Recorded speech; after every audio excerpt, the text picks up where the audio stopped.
네, 안녕하십니까. 그 날씨가 많이 더운데 폭염을 뜯고 이렇게 하나님 아버지께 경배드리기 위해서 이렇게 참석해 주신 우리 형제 자매님들 주님의 이름으로 환영합니다. 날씨가 엄청 더운 것 같습니다. 방금 얘기했던 것처럼. 근데 다음 주 8월 8일을 보니까 입추더라고요. 그래서 아마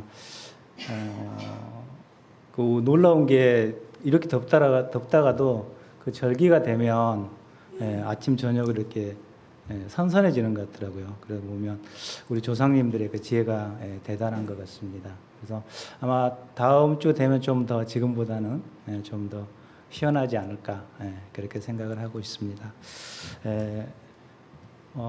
오늘의 설교 말씀은 그리스도인의 자유입니다. 그리고 우리가 누릴 수 있는 이 자유에 대해서 갈라디아서 5장 1절 말씀을 기준으로 말씀을 전하도록 하겠습니다. 다 같이 일어서셔서 갈라디아 5장 1절 말씀을 읽고 제가 기도하고 시작하도록 하겠습니다.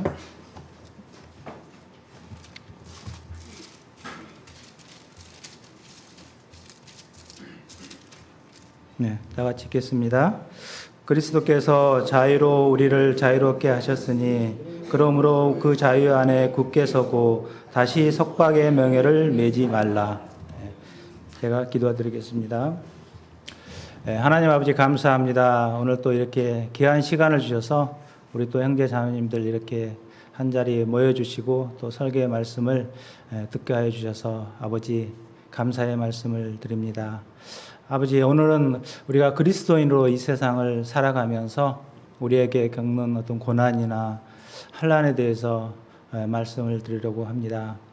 하나님 아버지, 그 하나님 아버지께서 우리가 고난 중에 있을 때 우리에게 주신 그 자유함에 대해서 어떤 것들이 있는지 또 말씀을 듣고 또 그 자유함 속에서 우리가 어떻게 살아가야 하는지 또 하나님께 어떻게 영광을 드려야 되는지에 대해서 말씀을 드리려고 합니다.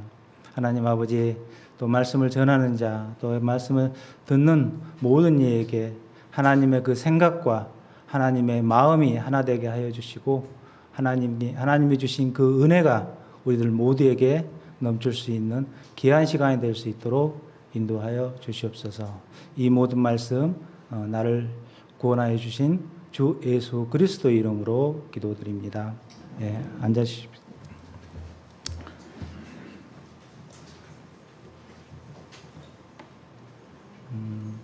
오늘은 우리가 그리스도인의 자유에 대해서 한번 생각해 보려고 합니다.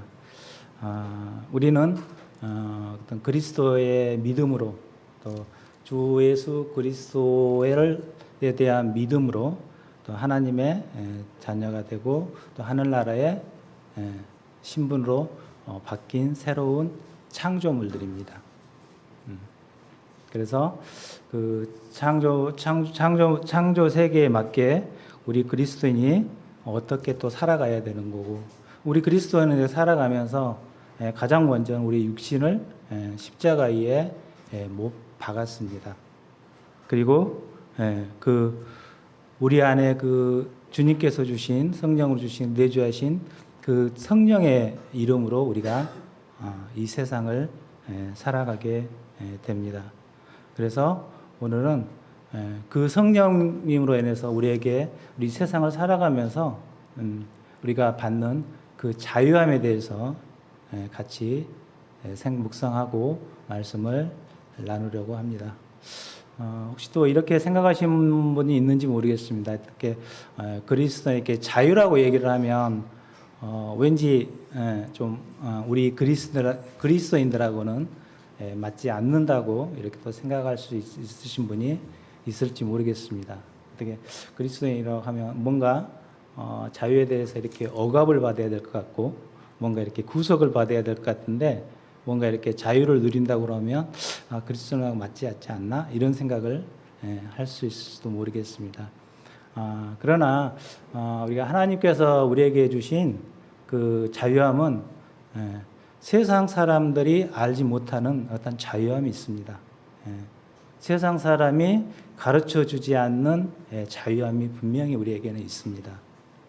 우리가 세상 속에 살면서 어떤 재물이나 어떤 권력이나 명예를 아무리 많이 가져도 그 누릴 수 없는 자유함이 우리들에게는 있습니다.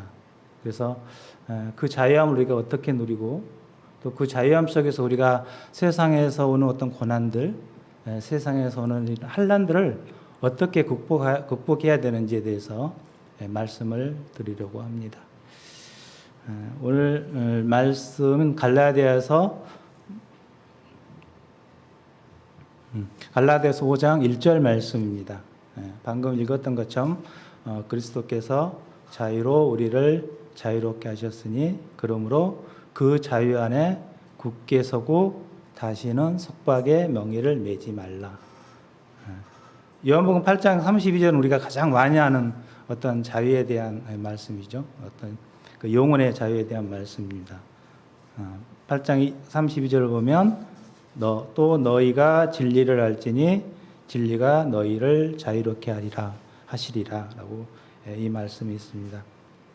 여기에서 얘기하는 지금 이 자유라는 말은 어떤 그 속박으로부터 우리가 자유로운 상태를 얘기합니다. 여기 갈라디아 5장 1절에 나오는 이 멍에라는 것은 어떤 그 자유하고 반대되는 개념이죠. 보통은 이렇게 소나 말을 이렇게 그 수레나 쟁기를 이렇게 할 때 그 소의 어깨에 이렇게 매는 게 멍에라고 합니다. 멍에.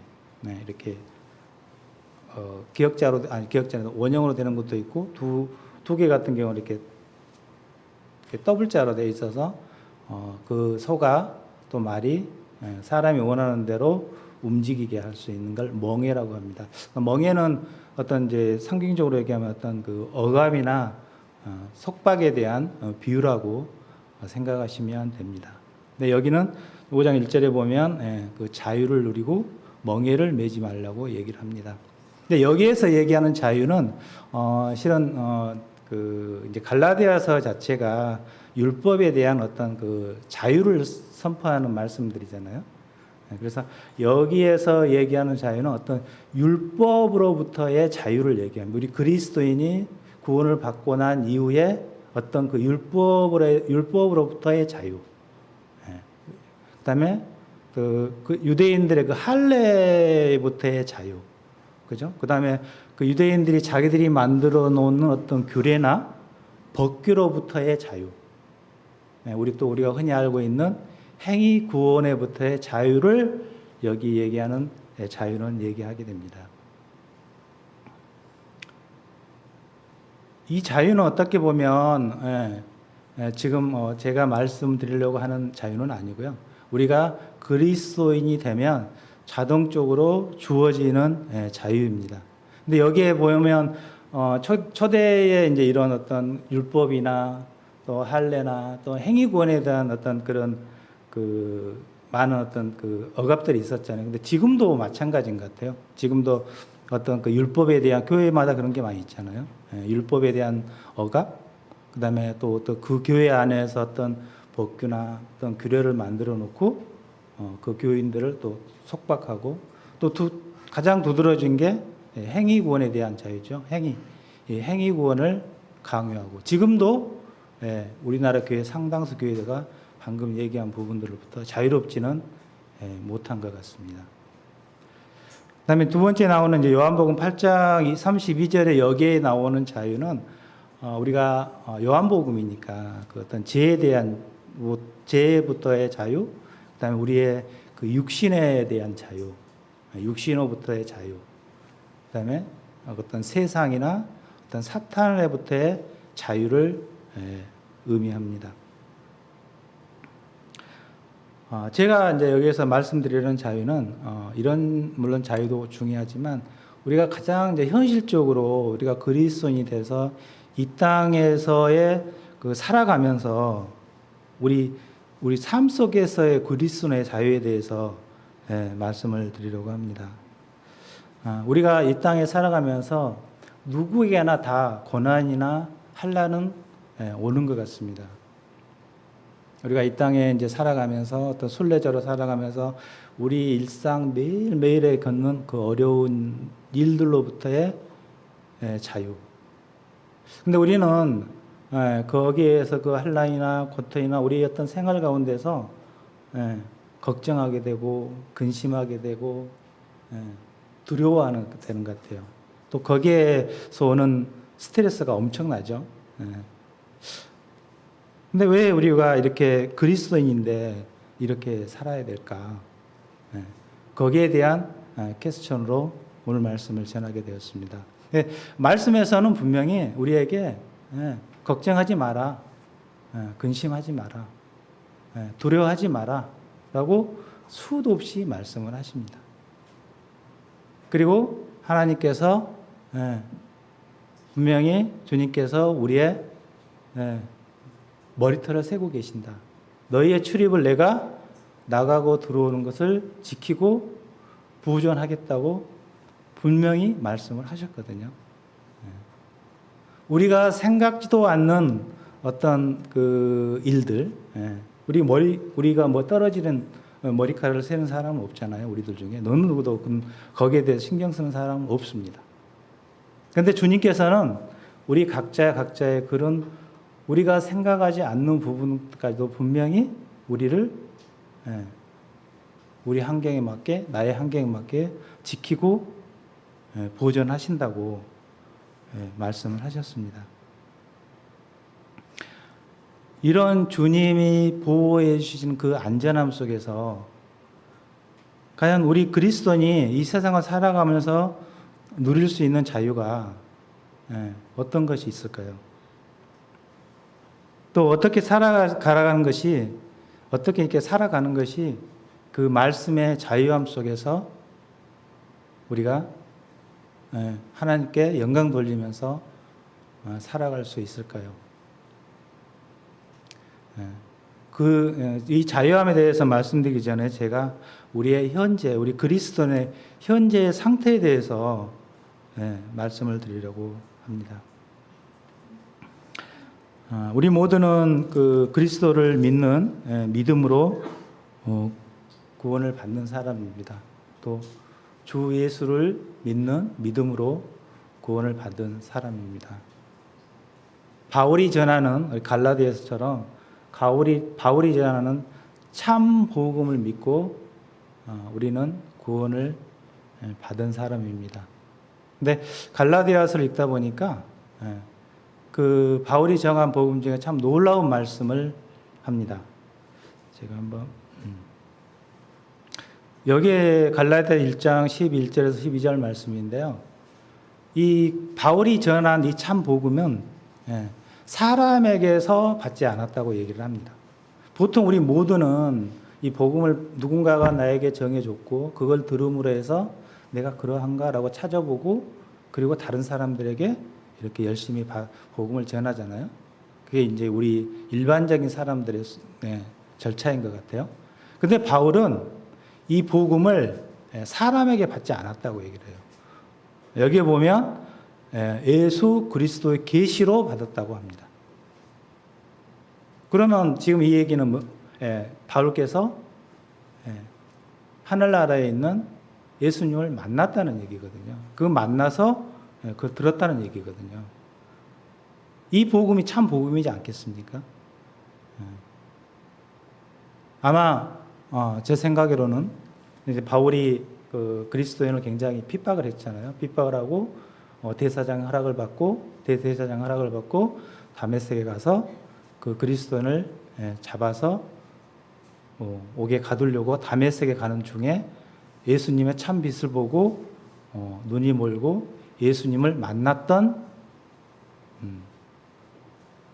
사실을 우리 사도행전 9장에 보면 있습니다. 아마 그때 예수님을 만나서 지금 얘기한 예수 그리스도의 계시, 참 복음에 대한 계시를 받은 것 같습니다. 그래서 여기에 나오는 바울이 전하는 이 참 복음이 뭔지를 우리가 알면 복음은 그게 정확한 거죠. 다른 복음이 있을 수가 없는 거죠. 그래서 바울이 정한 참 복음이 어떤 건지 한번 알아보도록 하겠습니다. 사도 바울이 전한 참 복음입니다. 그래서 가장 첫째는 사도 바울이 정한 복음 중 가장 첫째는 뭡니까? 하나님 아버지께서 이 땅에 아들 하나님으로 내려오셨다는 사실입니다. 그것도 예수라는 그 이름으로 내려오셨다는 사실이 첫 번째입니다. 여기에는 하나님 아버지 계시고 아들 하나님이 계시고 또 우리가 구원을 받고 난 다음에 성령 하나님이 계시고 이거를 우리가 인정을 해야 된다는 겁니다. 그게 가장 중요하고 첫 번째 얘기인 것 같습니다. 두 번째 얘기는 그 예수라는 이름으로 이 땅에 하나님 아버지께서 내려오셔서 33년을 사시죠. 그 33년을 사시면서 죄 없이 살았다는 겁니다. 그게 하나님의 공의에 만족하는 그 희생 제물이 되기 위한 조건입니다. 아무나 십자가에 올라가서 내 죄를 사해줄 수는 없는 거잖아요.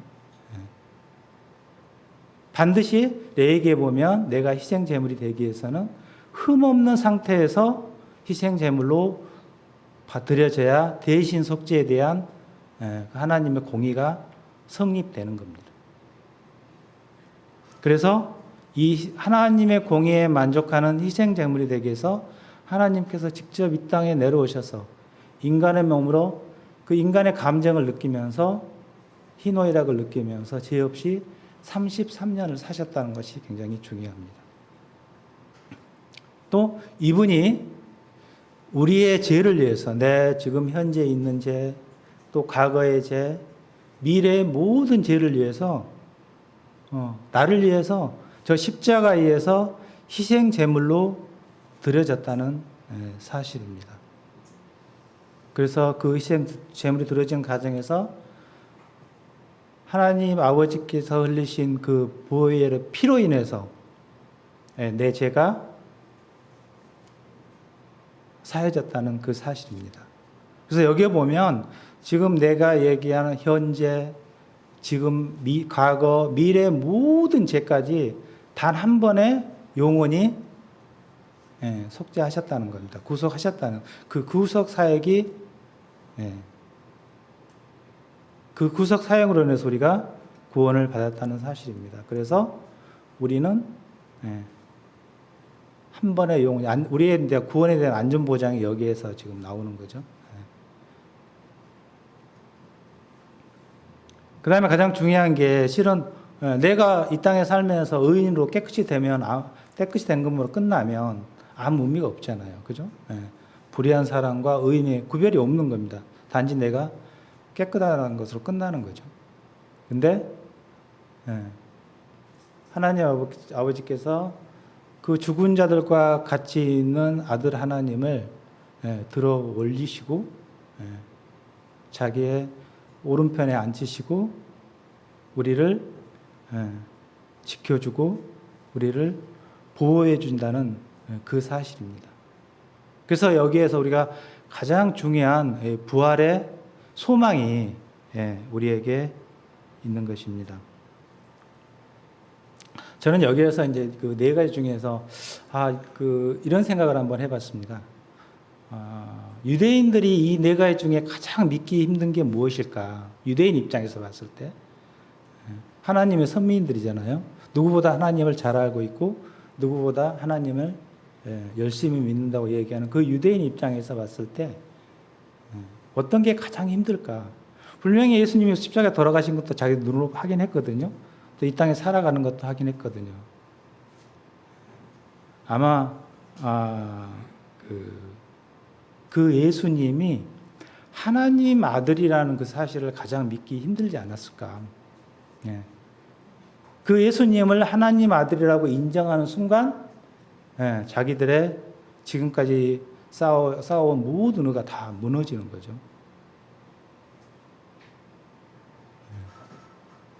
그래서 지금 방금 얘기 드린 네 가지 요건이라고 할 수는 없지만 구원을 받는 조건 중에 첫째가 가장 중요하고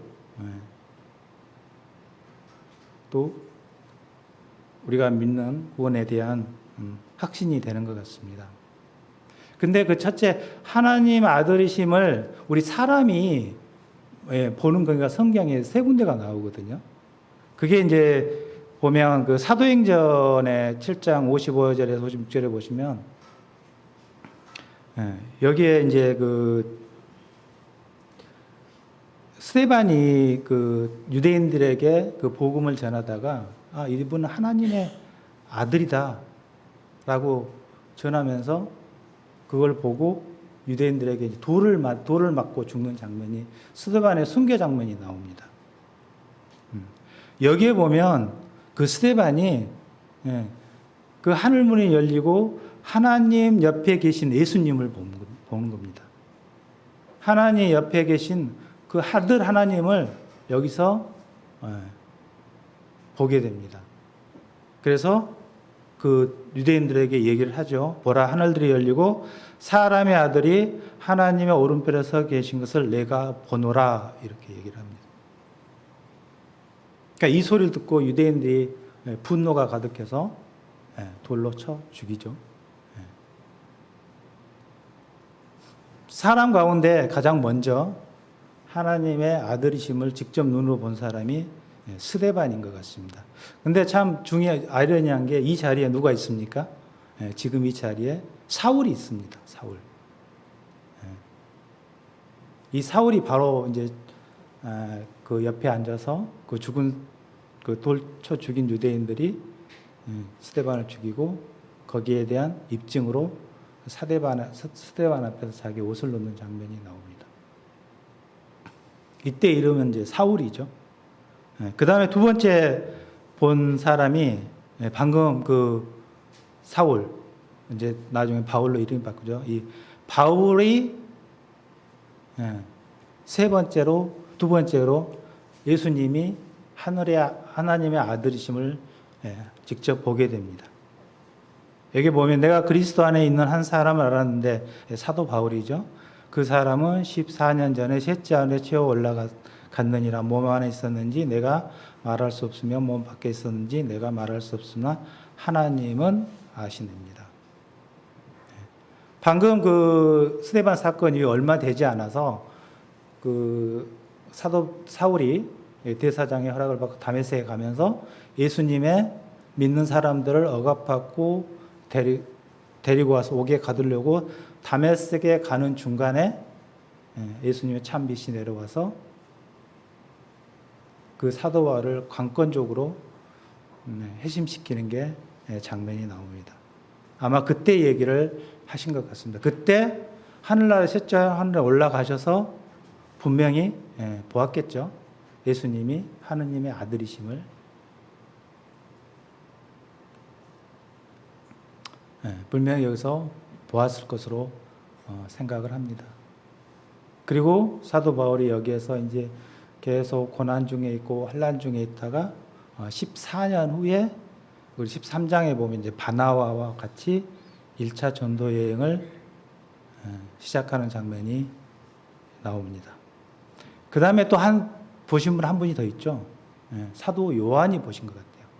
물론 이제 이거는 그 요한복음 4장에 보면 하늘 문이 열리고 그때는 어떤 굉장히 절대전능하신 하나님, 자기가 알던 예수님이 아니죠. 권능의 하나님을 거기에서 보십니다. 그 24명 장로들 앞에서, 왕관을 쓴 장로들 앞에서 그 중간에 앉으신 그 권위의 하나님을, 예수님을 그 자리에서 사도 요한이 보게 됩니다. 그래서 여기에 나오는 그러니까 예수님이 하느님의 아들이라는 증거는 이렇게 성경에 곳곳에 분명히 계시하고 있는 것 같습니다. 그래서 우리가 예수님을 우리가 구원을 받기 위해서는 예수님을 믿고 예수님의 주 예수 그리스도라는 그 사실을 믿으면 우리가 구원을 받을 수 있습니다. 우리가 구원을 받고 나면 우리의 신분이 이제 바뀌죠. 아까 얘기했던 것처럼 우리가 하나님의 백성으로 바뀝니다. 하나님의 자녀로 바뀝니다. 우리가 거룩한 자로 바뀝니다. 우리가 의인으로 바뀝니다. 그 바뀐과 동시에 우리의 육신을 십자가에 못 박고 나는 내 안에 내주하신 주 예수 그리스도 성령님으로 살겠다고 내가 하나님 앞에 우리 모두 앞에 고백을 하죠. 그리고 침례를 받고 우리의 육신을 강물에 떠내려 보냅니다. 그게 지금 우리의 상태라고 생각을 합니다.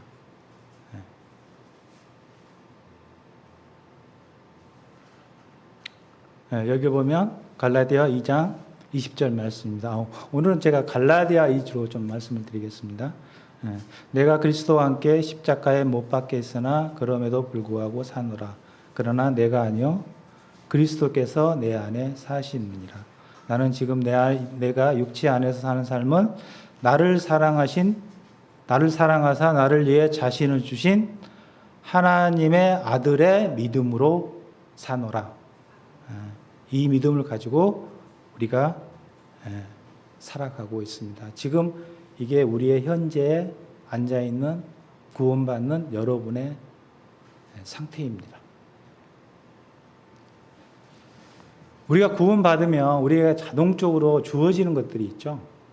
그게 여기서 얘기하는 죽음으로부터의 자유입니다. 제가 여기서 믿는 사람의 죽음의 정의하고 믿지 않는 사람의 죽음의 정의를 제 나름대로 이렇게 정의를 해놨는데, 근데 제가 이렇게 하면서 생각해 봤는데 믿는 사람의 죽음의 정의는 맞지 않는 것 같아요. 여기 보면 육신을 보고 새로운 몸으로 변화돼서 우리 하나님 왕국에 들어가는 게 우리 믿는 사람의 죽음의 정의잖아요. 근데 이게 죽음은 아니고, 그죠? 이게 똑같은 이 땅에서 우리가 육신을 벗는 거를 달리 정해야 될 필요가 있는 것 같아요. 우리 믿는 사람들은 어떻게 보면 새로운 생명이죠.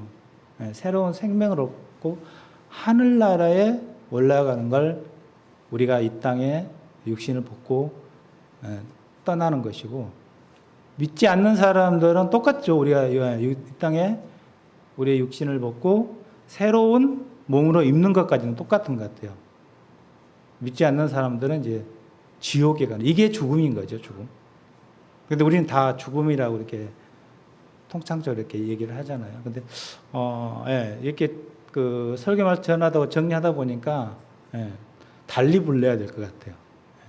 우리가 얘기하는 육신을 벗는 거는 새로운 생명을 위해서 벗는 거고, 믿지 않는 사람들에 대한 어떤 이 육신을 벗는 거는 지옥에 가기, 죽기 위해서 벗는 거라고 분명히 정의를 할 필요가 있는 것 같습니다. 제가 실은 이제 오늘 말씀드리고 싶은 거는 지금 고난과 환난에부터의 자유입니다. 방금 위에 부분도 제가 그걸 원하든 원하지 않든 세상 사람들이 부정하든 인정하든 그건 당연히 정해져 있는 길입니다. 근데 두 번째 이제 고난과 환난에부터의 자유는 우리가 이 땅에서 이제 살아가면서 누구에게나 그걸 믿든 믿지 않든 또 믿는 사람이든 믿지 않는 사람이든 고난과 환난은 찾아오게 됩니다. 또 우리가 순례자의 길을 이렇게 터벅터벅 매일매일 걸어가면서 우리에게는 매일 어려운 일들이 닥쳐옵니다.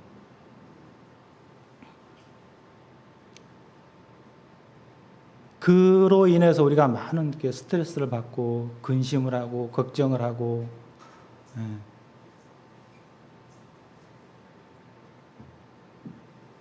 많은 두려움을 갖는 것 같아요. 제가 이제 이 주제를 정한 이유가 제가 하는 일이 있습니다. 그래서 직장에서 하는 일이 있는데 지난 6월 21일 날 아무튼 어떤 시스템을 오픈을 했습니다. 근데 오픈하면서 좀 잘못돼서 많은 그 언론들한테 뭐 좀 안 좋은 소리도 듣고 굉장히 스트레스를 좀 많이 받았어요. 제 나름대로는 일을 그만둬야 된다고 생각할 정도로 엄청난 스트레스를 좀 받았습니다. 그 가운데 있는데 좀 교제하는데 형제님 중에 한 분이 그 갈라디아서를 좀 같이 이렇게 교제하는 톡이 오더라고요. 그때 이제 제가 갈라디아서를 한 5번 정도, 한 그 정도 읽은 것 같아요. 읽고 거기에서 주는 어떤 그 마음의 위로, 나의 지금 환경과 맞아 떨어지면서 주님이 주신 그 마음의 위로가 너무 커서 그 부분에 대해서 형제 자매님들하고 이 부분에 대해서 나누고 싶었습니다. 그때 저하고 같이 일하는 이제 동료 전무님이 하나 있는데 그분은 그 대상포진이 걸려가지고 그 스트레스로 이게 보통은 저는 이게 한 2, 3일이면 낫는 줄 알았어요.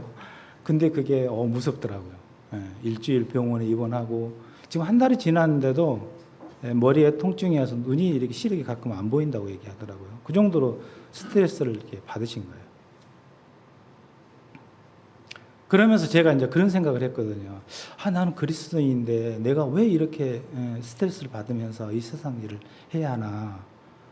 그렇게 고민하고 있는, 그러니까 말씀을 읽지 않으면서 나의 어떤 신분에 대해서 약간 나에 대한 원망을 하는 거죠. 그런데 그 형제님 이제 그 톡을 주면서 제가 이제 갈라디아서 읽으면서 매일 새벽에 한 5시에 일어나는 것 같아요. 5시 반 사이에 일어나서 기도하고 또 묵상하고 하면서 그런 마음을 주시더라고요. 네가 하고 있는 일은 네가 그걸 해결할 일이 아니다. 네가 그 안에서 그 환경에서 너는 최선만 다하면 그걸 해결하신 분은 하나님이다. 너의 가장 적합하게, 너의 성화 과정에 가장 적합하게 하나님이 해결해 주실 것이다. 스트레스 받지 말고 오직 하나님 앞에 기도하고 기뻐해라 하는 그런 마음을 저한테 주셨습니다. 그래서 굉장히 제 나름대로는 다른 사람보다 굉장히 좀 쉽게 그렇게 넘어간 것 같습니다. 근데 우리에게 이제 주어지는 어떤 그 고난과 한날의 대부분은 실은 우리의 육신에 대한 욕심으로 주어지는 경우가 되게 많습니다. 나에 대한 어떤 그 욕심, 또 세상에 대한 어떤 정욕들, 세상에 대한 애착들로 주어지는 경우가 되게 많은 것 같습니다. 누가복음 그 8장의 씨 뿌린 자의 비유를 보면 그 씨를 뿌리는데 길가에 떨어진 씨가 있고 또 바위 위에 떨어진 씨가 있고 가시나무들 사이에 떨어진 씨가 있고 좋은 밭에 떨어진 씨가 있습니다. 근데 그 세 번째 해당하는 이 가시나무 위에 떨어진 씨는 그 어떤 세상, 우리가 그 말씀을 읽고 가다가 세상의 염려와 세상의 어떤 쾌락과 세상의 재물로 인해서 숨이 막혀서 그 안전함에 이르지 못한다고 그렇게 말씀하시는 구절이 나옵니다. 또 예수님이 이제 공생에 우리가 들어가기 전에 3년만 공생에 들어가기 전에 40일 이제 그 금식 기도를 하시잖아요. 금식 기도를 하실 때도 어떤 그 사탄이 유혹하는 게 어떤 배고픔에 대한 유혹. 그 다음에 두 번째 그 산에 데려가서 유혹하는 게 어떤 겁니까? 그 세상에 있는 모든 부와 재물과 명예에 대한 유혹을 주시거든요. 또 성전에 데려가서 그 하나님을 시험하게 하는 유혹을 주십니다. 그걸 주님께서 대처하는 방법이 다 말씀으로 대처를 하시거든요. 거기에 대한 답은 말씀 가운데 살아라입니다. 갈라디아서에 나오는 우리가 고난받고 환난받고 어려움을 당했을 때 우리에게 주는 답은 성령 안에서 걸어라입니다. 성령 안에서 걸어야 네가 너에게 오는 고통들, 너에게 오는 환난들을 해결할 수 있다고 말씀을 하십니다. 좀 그 주님의 말씀 위에서 걸어라는 것도 좀 다른 개념인 것 같긴 하지만 실은 같은 맥락입니다. 우리가 성령님이 하나님이시잖아요. 하나님이 말씀이신 거고 그 말씀 가운데 걸어라.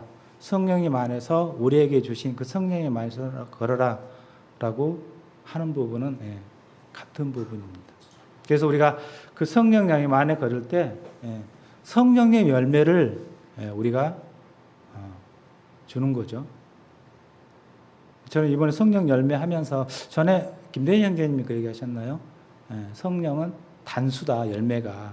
복수가 아니고 열매들이 아니고 열매다라고 해서 찾아봤더니 저도 그동안 열매들로 알고 있었거든요. 근데 따로따로 생각했는데 하나의 9가지 열매, 사랑과 평안과 기쁨과 그 9가지 열매를 우리에게 가장 적합하게 융합을 해서 우리에게 그 열매를 주신다고 생각을 하고 있습니다.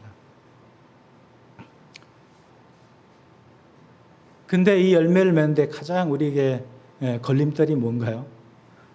육신이죠, 육신. 아까 얘기한 어떤 육신의 욕심들, 육신의 그 정욕들, 그것으로 인해서 정말 엄청나게 스트레스를 받고 엄청나게 근심을 하는 것 같습니다. 우리가 이렇게 살아가면서 항상 반대인 것 같아요. 그죠? 내 성령의 열매가 크면 클수록 내 육신의 열매는 정말 작고 쪼그라들고, 육신의 열매가 크면 성령의 열매는 내 마음속에 돌아보지도 않는 것 같아요. 항상 그 육신 안에서 머물고 있는 것 같습니다.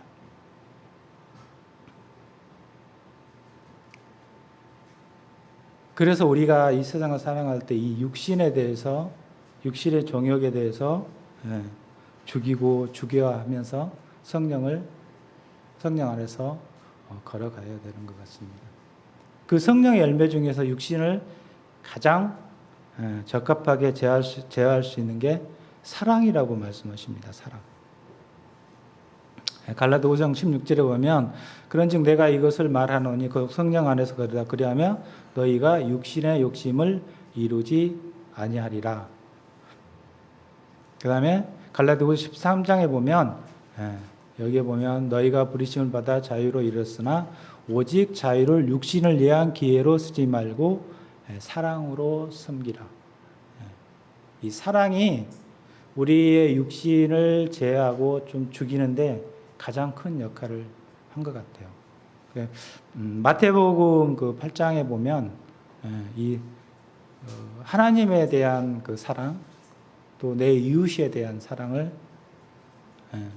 말씀을 하십니다. 우리가 이 사랑을 주님이 십자가에 의해서 우리에게 보여주셨잖아요. 그리고 또 그 보여주신 사랑을 우리에게 주셨습니다. 그리고 그 사랑을 우리의 이웃에게 전하라고 말씀을 하십니다. 그 이웃 중에서 가장 중요한 게 어떤 이웃일까요? 저는 우리 형제 자매라고 생각합니다.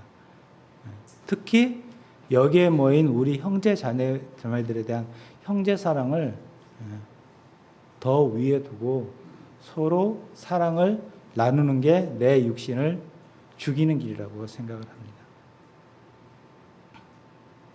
그 다음에 두 번째가 갈라디아서 6장 2절 말씀입니다. 너희는 서로 남의 짐들을 지라. 그리하여 그리스도 법을 성취하라입니다. 우리는 이 땅에 순례자로 살아가면서 누구나 기본적인 자기 짐이 있습니다. 기본적인 짐이 있죠. 그래서 하나님께서 십자가를 지고 그 걸어가라고 얘기하십니다. 그 십자가의 짐이 있습니다. 내가 감당해야 될 짐. 근데 여기 보면 그 짐을 감당할 수 없는 또 형제 자매가 있는 것 같습니다. 물론 여기 짐이 있는 건 당연히 구원 받은 형제 자매겠죠. 그 형제 자매의 짐을 같이 지라고 얘기를 합니다.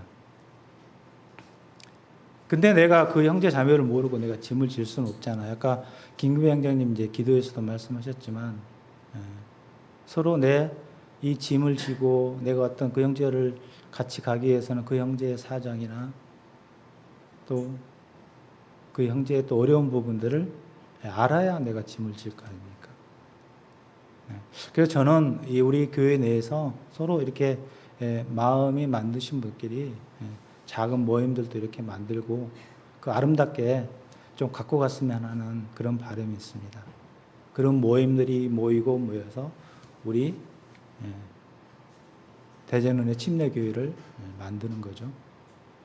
그래서 서로 도와주고 서로 존중하고 거기에 작은 그룹 안에서 이런 어떤 서로의 짐을 질 게 있으면 지고 내가 받을 수 있는 짐, 내가 줄 수 있는 짐, 내가 받아들일 수 있는 짐들을 서로 의지하면서 나아갔으면 좋겠습니다.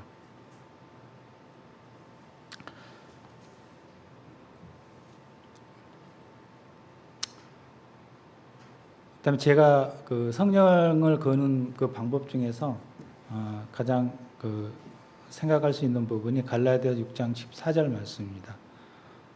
그러나 나는 우리 주 예수 그리스도 십자가 위에 결코 어떤 것도 자랑할 수 없나니 그분으로 말미암아 세상이 나에 대하여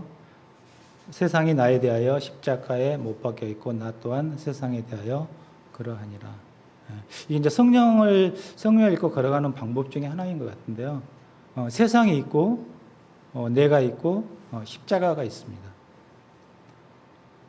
이 세상에는 많은 어떤 막 이게 유혹이 있고 또 명예도 있고 재물도 있고 권력도 있고 많은 것들이 있잖아요. 그런 것들에 대해서 나에 대해서 이 세상이 십자가에 못 박혀 있다고 얘기를 합니다. 또 나 또한 이 세상에 대해서 세상이 주는 어떤 그런 유혹들을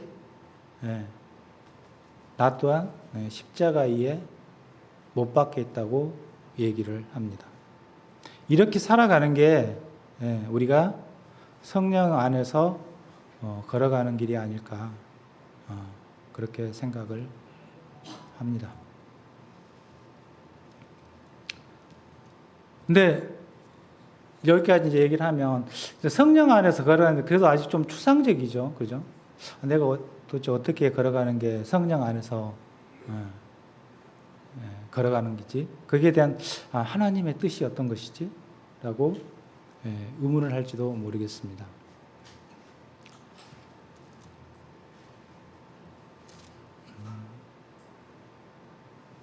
제가 거기에 대한 답은 데살로니가전서 5장 16절에서 18장으로 생각을 해보았습니다.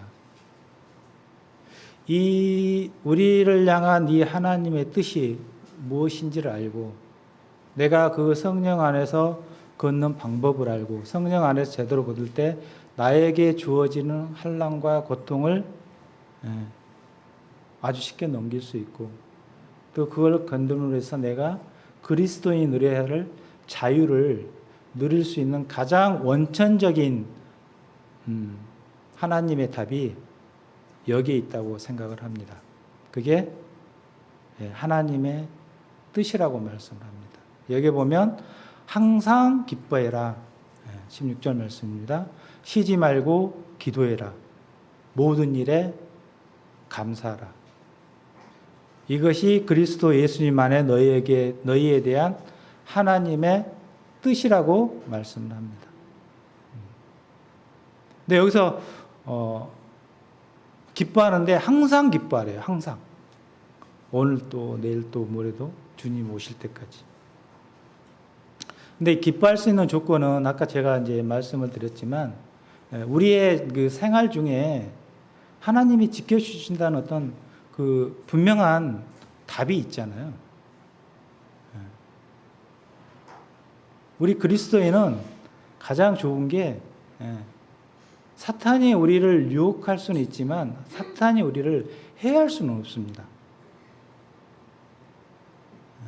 그 가운데 그 믿음을 내가 가지고 나에게 고통이 주고 나에게 어떤 고난이 와도 기뻐하면 언젠가 이건 주님이 해결해 주실 거다.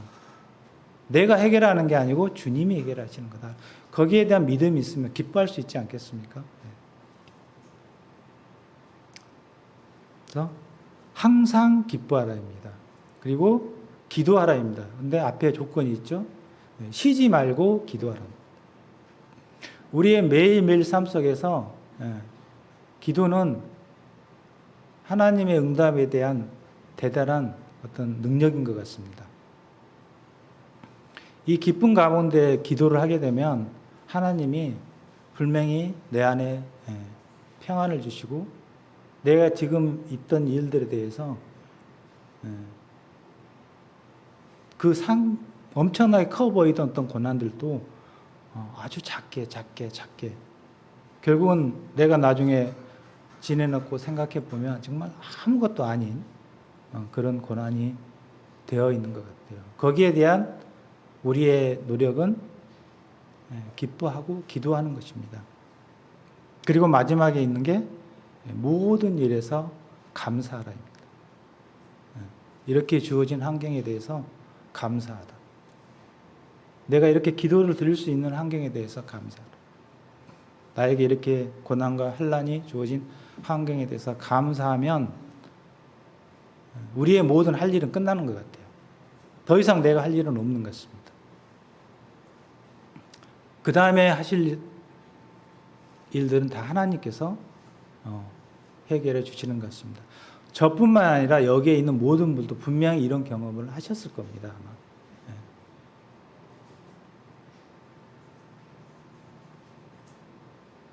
그래서 우리가 항상 기뻐하고 기도하고 감사하면 내가 그 성령 안에서 걷는 것이고 그 내가 성령함을 걸을 때 나에게 주어지는 고난인가 고통들 또 나에게 매일매일 주어진 어려운 일들을 극복할 수 있는 거고 그게 내가 이 세상에서 그리스도인으로 자유함을 누릴 수 있는 가장 큰 복인 것 같습니다.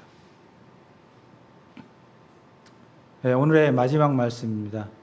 빌립보서 4장 7절 말씀입니다. 그리하면 여기서 이제 그리하면은 방금 얘기처럼 빌립보에서도 위에 똑같은 내용이 나오거든요. 거의 항상 기뻐하고 모든 일에 감사하고 쉬지 않고 기도를 하고 이렇게 하게 되면 모든 예를 뛰어넘는 하나님의 평강이 그리스도 예수님을 통해 너희 마음과 생각을 지키신다고 주님이 하나님이 말씀하셨습니다. 그래서 우리가 여기에 아멘하고 이렇게 살아가면 분명히 우리 생활 중에서 우리가 사는 삶 중에서 기쁨 가운데 감사하며 살아갈 수 있다고 생각을 합니다. 제가 기도하고 오늘 설교를 마치도록 하겠습니다.